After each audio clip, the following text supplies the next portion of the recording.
many things affect your life as much as slow traffic and bad weather? Listen tomorrow morning for Traffic and Weather Together every 10 minutes on the 9s on KSL News Radio. Welcome back into Cougar Nation here on KSL News Radio, your legacy home of the Cougars. It's sponsored by Central Bank. Mitch, Harper, Matt Baiamonte with you on this Tuesday evening. Typically, we hold it down on Monday nights, but we had the congressional debates last night, freed it up for the political debates. We got it's that time of year. Democracy, there's gotta be room freedom, for it. Yep. America. This is how we do. But usually we hold it down on Monday nights, so 6 to 7. If you're new to this show, hey, appreciate you listening, and check out our podcast feed, Cougar Nation, wherever you get your podcast. We're expecting a call at practice here shortly from BYU safety Crew Wakely, who's having a brilliant season. But, Matt, we got to get to some of these texts. Oh, yeah. The question is inspiring a lot of reaction from Cougar fans today. Who is the MVP through the first half of the season? We're getting some Jake Retzloffs. There's a Kalani. A lot of props to the defense. The entire defense. Texter 0195. Give defense and special teams the trophy. Wouldn't be 6-0 without him. 6682. Coach Hill is the MVP. We're not 6-0 without Coach Hill. 8974 the whole defense. 2318. Tyler Batty, which is kind of an interesting take because you look at his stats. The sacks aren't quite there, but I think for a well-seasoned football fan, you could see the difference that Tyler Batty's making. He's making and he's playing first-team defense level football, even though the sack numbers aren't where you want them to be. But the QB hit numbers are there, the havoc pressure is there, the turnovers are there. So that's an interesting take as well. BYU's defense, Batty included on last Saturday against Arizona. The hits they were leveling to Noah Fafita.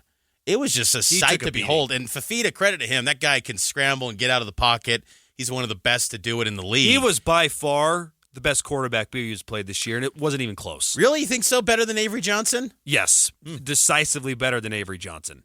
Avery Johnson made some really boneheaded decisions in that game.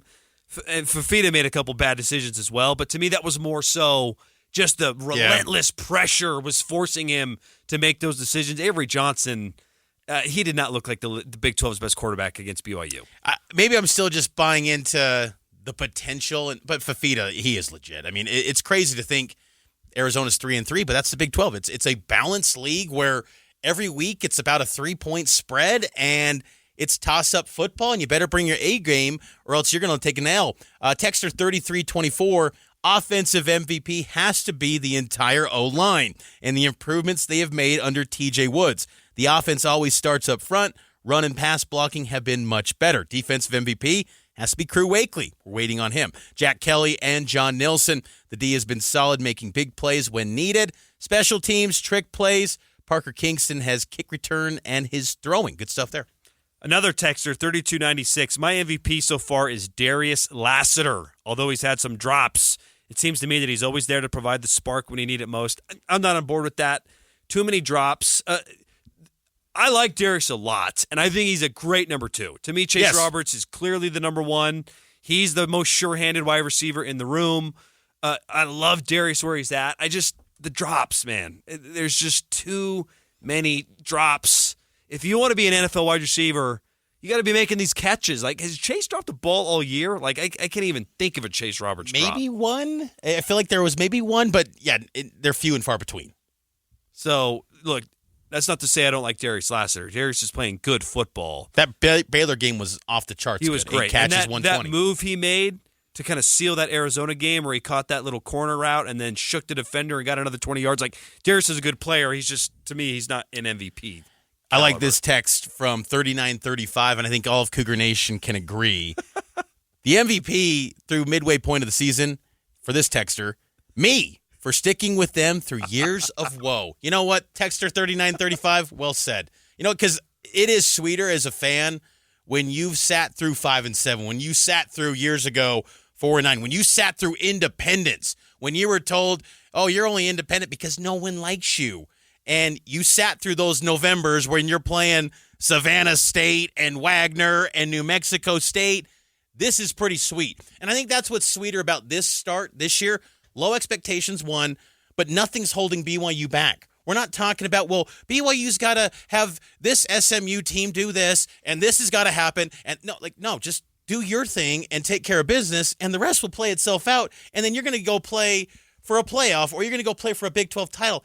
That's pretty nice, because I think sometimes in previous years, back in like 2008, one of the last times BYU was 6-0, it was always, are they going to be the BCS bust or the quest for perfection? Are they going to be able to handle it?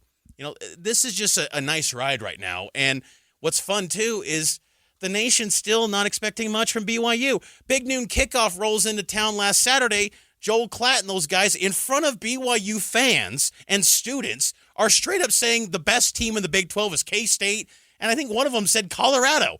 Like, come on, guys. Like, if you're not going to say BYU, at least Iowa State. But, geez, BYU's right there in front of you. They're playing some great football right now. Can I also add, though, it has been nice to see an SMU and a Kansas State go on to, be good football teams. Oh, absolutely. Because in previous years, it's like, absolutely. Hey, that SMU win. Afterwards, I'm like, SMU's not any good. That's just going to be another win where you look at it and you're like, they're not very good. But, hey, SMU could, for real, be playing in the ACC championship game. Oh, yeah. And that's awesome. When you talk about maybe at large for BYU in the playoff, that's the world that BYU suddenly entered. That's a nice data point for BYU and for the Big 12, because this league needs to get two teams. In a perfect world, BYU goes 12-0, Iowa State goes 12-0, and both teams are going to the playoff. You're right. Because you're not taking away a 12-1 Power 4 team from the at-large pool. No way. You cannot do that. I know there's no precedent in this 12-team playoff, but you go 12-1, man. Everything's in front of you. But BYU is a really good football team, and I love that text, because BYU fans, there's been a lot of highs with Cougar football over the years. It's not just down and out, but there was a lot of adversity through independence and just being felt like you were left out. But this fan base got bigger, it got stronger, it got more passionate, and you're being rewarded. And BYU has embraced the Big 12. The Big 12's embraced BYU. It's one of the best game day atmospheres in this league. And it's just fun to see BYU taking off and Kalani's leading the way.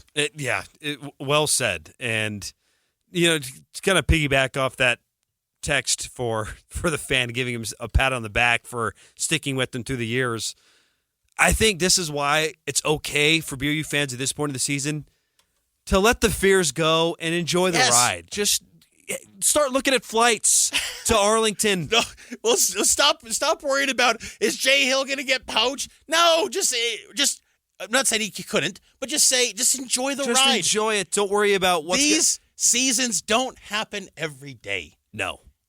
The last time before a pandemic this happened was 2008. 2020 it happened, yes, but still, you didn't get to connect with it. It wasn't fans. the same. It was, you couldn't connect, and then also, we all knew the schedule was cake. Yeah.